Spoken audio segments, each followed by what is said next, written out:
Now in kindergarten, they're expected to know all this stuff. So they're struggling with reading because they're not focused on that anymore. They're focused on like climate change. They're putting that in everything. They have climate change. My son had climate change in French class. And we're opted out of all of that.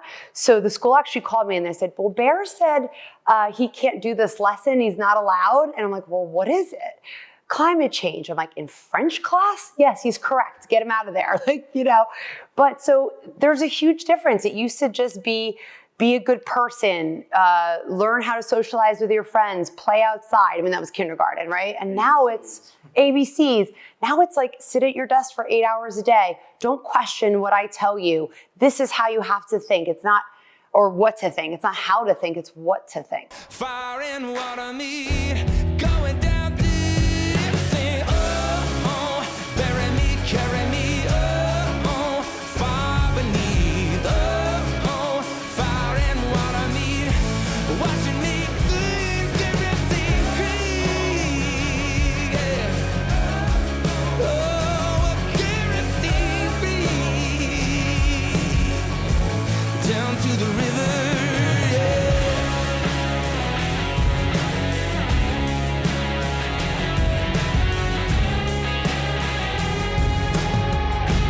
Down to the river.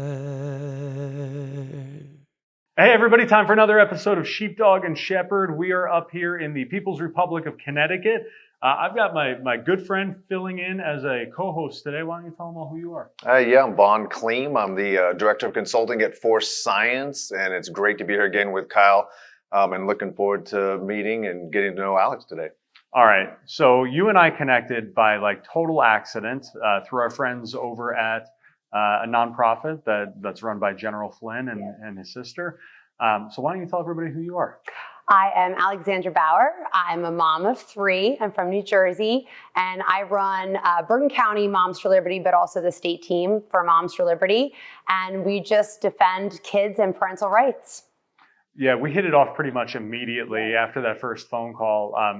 We're working on an event together. It is a Big Blue Bash at Mar-a-Lago on Veterans Day, and she was able to help us secure the live entertainment, who we'll be announcing soon. And then I learned about what you're doing with Moms for Liberty, and just said, "Man, you gotta be on the show. This is awesome." So, how'd you get involved in that? What are you guys doing? Well, I feel like I've kind of always been, you know, for parental rights, or maybe I should say for freedom, right? Because I myself got sent to a pretty bad boarding school. There was nobody to advocate for me. There was physical abuse, sexual abuse. Thankfully, it did get shut down. It was in Maine. And so I've always had this, like, nobody's ever going to touch me or my kids ever. So I definitely, you know, have that sort of extra helicopter parent about me. But I think you need that these days. We grew up in the 80s. It was definitely a fun time, but that's not the day today, right? Like, our kids can't go running down the street. There are predators everywhere. And so we really have to watch out for them. So I never really noticed too much with my older daughter. I have 3 kids. Ashley is 24. Sadie and Bear are 11 and 9. And they are, you know, the light of my life. I love them so much. I actually think they keep me out of trouble. So, you know, God knows what he's doing. But I just, you know, they're just like the most dynamic people. And I can't imagine anybody ever hurting them or doing anything to them. And that's my job. My job is to be there, to look out for that, to know that, to think ahead, and to, you know, kind of stop anything from happening if I can. So where does that come in? Again, oldest one didn't notice it too much in school.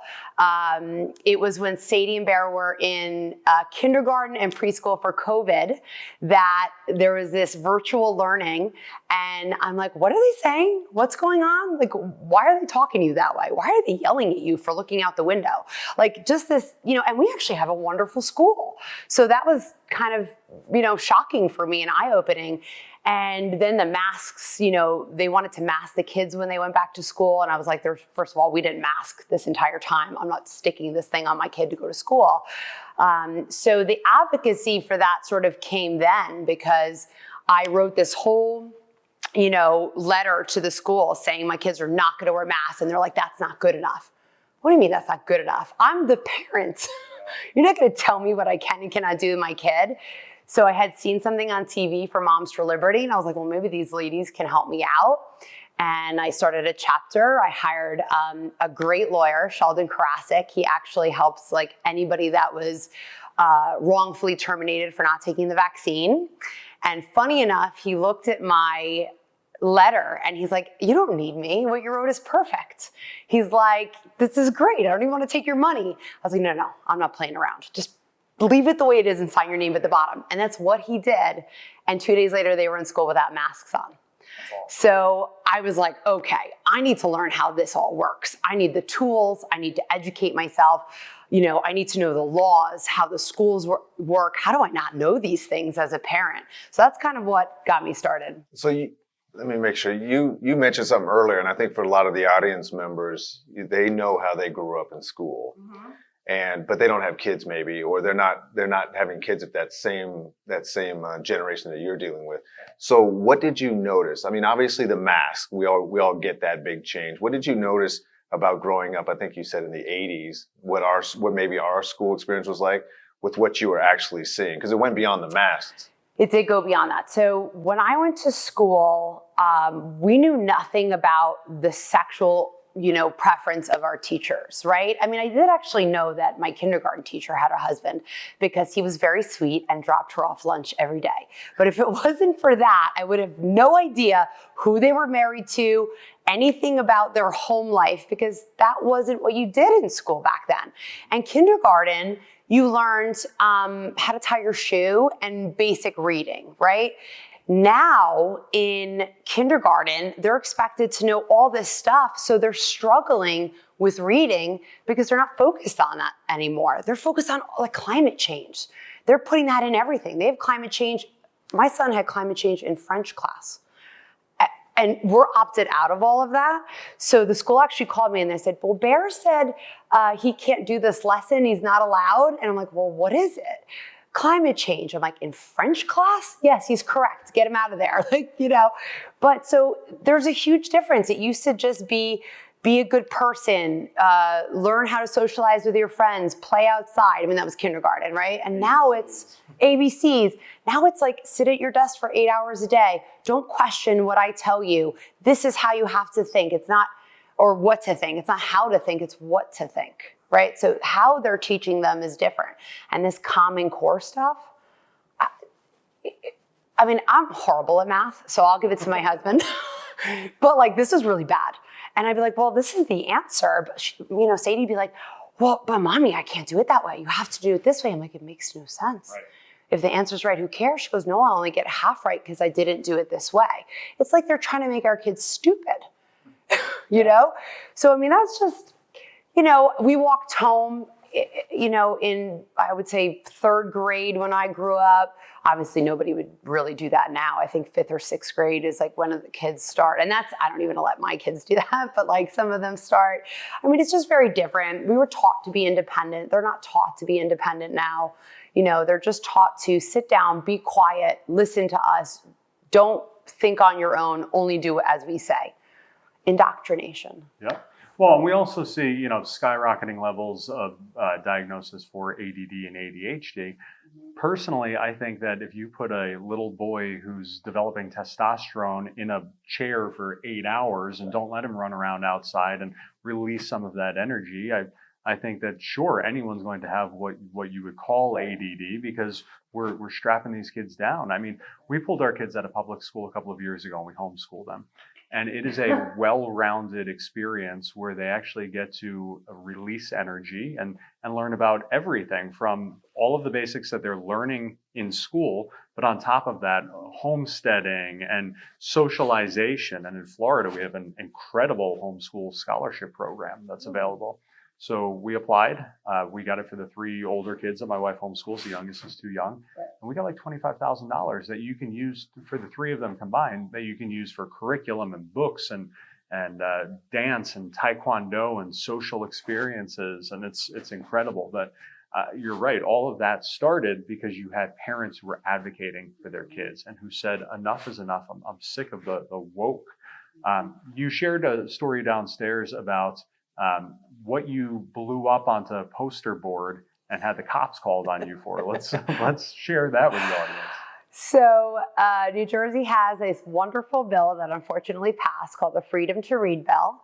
And it basically allows pornography in schools. I mean, that's really what it's allowing. They will write it so it doesn't read that way. But if you actually read the bill, you will see that that's what it's doing.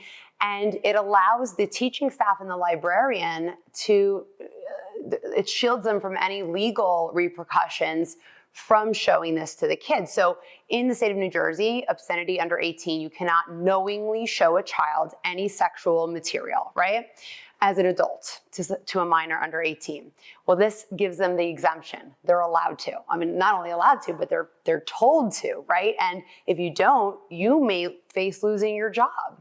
So even the teachers that are wonderful and are like, I'm not doing this, they're not telling the state that. Even in our own town, there's the sexual curriculum, and like, we're just not doing it because you don't want to get in trouble with the state, but nobody wants to teach kids inappropriate things. So they feel like they're in rock and a hard place. And they're like, well, if we get fired, who knows what kind of teacher you're going to get next? They're probably going to push it. But at the same time, we're telling everybody, no, if we all stand together and we all say no, and everybody pulls their kids out of school, well, guess what's going to change? Yeah. They want that tax money for those kids. Oh. So we have to stand up. I hate to say this, but everybody needs to grow a set and really just say, this is not going to happen to my children. I'm not going to put up with this, and we're not going to allow it. There was probably 150 of us with that mentality, and we went down to Trenton and we went to testify against this bill. And we have 17 disgusting books in New Jersey that we know of. There might be more, but right now it's 17. And we have this whole list, and it says the name of the book and what's in it and what page, and it's like very thorough. We took the 4 worst ones and we blew it up. And it was very graphic, showing sexual, positions and things like that. And the youngest rated book was for an 8-year-old.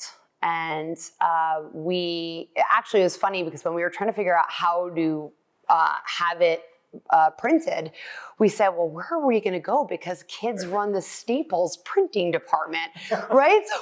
But thankfully somebody knew somebody that had like the big printer. So we got it done and we covered it in trash bags and we carried it into the Capitol. So like no kids on the way saw it. And we're testifying, and it's all adults, right? And you have the assembly in front of you, and we unveiled them and turned them around so the assembly saw. And within like 2 or 3 minutes, cops came over and they were saying, we were just asked to have you remove that. It's inappropriate. You can't show that here. Adults, right? So I said, sir, this is part of our testimony, and this doesn't belong in schools. Well, I guess where the cops were, they didn't see what was on it, and I was like, can I show it to you? So I turned it around. He goes, what is that? I'm like, this is an elementary school. He was like, that's in all of our schools? And I said, yes. He goes, hold on. He went and spoke to the other cops. He spoke to the assembly. He came back. We told them that you're allowed to have it. It's part of it. We don't want that in our kids' schools either. That's outstanding. Yeah, it was very good. Unfortunately, it did pass because we have a tyrant governor, but we're hoping to get that back out. Well, it's the same thing with Connecticut. It's a super Democrat majority, and they passed a law requiring tampon and maxi pad dispensers in the boys' elementary school bathrooms. Like this world has gone insane. There's no common sense anymore. 10 years ago, we knew that there was a big push towards the left in colleges. Yeah. And then it was like 2020 hit and everybody went into lockdown, and all of a sudden it's like they saw the opportunity to go hard after a younger audience and said, we run the show now, we're going to do whatever we want. And I think that it was actually those lockdowns and the remote learning and everything that a lot of parents started waking up going, wait, what? What? That's why there were schools who said parents are not allowed to be in the background, at least in Connecticut. Parents cannot be in the background or in the room while we're educating your child on Zoom. Well, gee, what exactly are you hiding? Now I'm going to be there and I'm going to record it. So that was a real wake-up moment. Let's talk about another study program that you're doing, because I think that this is super impactful. Okay. Bible study. Okay, I figured you that's it. So yes, I run a Bible club in our elementary school. It's the Navigators program. It's really a wonderful program. It was in our school many years ago, and then of course when the woke stuff happened, they weren't actually allowed in there anymore. So we figured out, I mean, now I've been doing this for a few years. Now I can read, like law and be like, actually, we can. You can't tell me I can't do that. So this is going to be the third year coming up. And we started with 4 kids. We had, I think it was 16 last year, and there's more this year. So it's really great. And it's really the kids loving to, learn about the Bible and God and Jesus, but like on their own terms, right? They don't have to go to church, which is wonderful. And there's so many different churches, but I'll hear it from kids like, oh, I have to sit there and I have to be quiet. And a lot of them aren't getting anything out of it if they're not in like a CCD program or something like that. So we gave them the opportunity to stay after school and be with us. And it is project-based learning. So we find a lesson and then we do an activity. And this way they really, sometimes they'll even put on like a play or something to really like understand. And they love that. And there are different characters and things like that. So it's really wonderful. And the kids, I don't even have to put the word out. The kids talk to their friends and they're like, do you want to come to the Bible club with me? Yeah, I do. Let's go. I heard it's fun. So it's really a good time. So I think anything that's positive, any club after school, right? That's in a positive light. But obviously this is going to make them really understand what's going on in their life and why and who they can turn to. And so I think it's one of the most important. There's been a lot of themes with the people we've talked to, and I've watched some of these interviews, that they have different roles of church and different roles of Jesus and different roles of God influencing their decisions throughout life. And I think you hit on one really important, that you're introducing these kids early so that they can start making their own decisions. There's not indoctrination from the school that you're allowing to take place. And it doesn't sound like you're trying to do indoctrination, but it sounded like more, it was really important for you to say, look, we're going to introduce you to topics and we're going to let you take that where you take it rather than having it forced on you. Is that fair? But again, we're teaching them not what to think, but how to think, and giving them the tools. Like, hey, if you're having a bad day, you can turn to him. Like, actually, it's really funny. Sadie has a friend and she's awesome. Whatever Sadie's having, Sadie's 11, right? It's like the world ends some days, right? It's like preteen thing.